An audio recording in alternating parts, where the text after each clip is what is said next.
Hi everyone, my name is Daniel Dombavand and welcome to my course Message Queuing with Amazon Simple Queue Service SQS. I'm a software developer and team lead at Xero.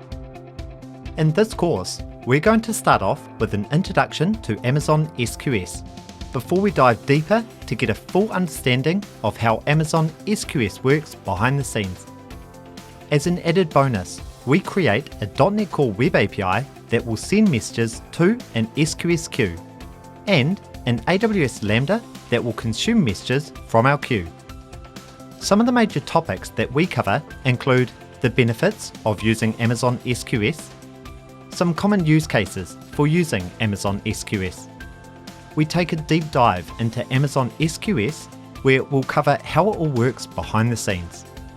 We create a .NET Core Web API that sends messages to an SQS queue and an AWS Lambda that consumes our messages.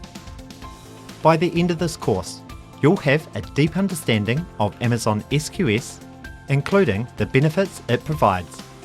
You'll fully understand how to work with it inside the AWS Management Console, and using the AWS SDK, you'll be able to interact with Amazon SQS from within your services or applications that you build.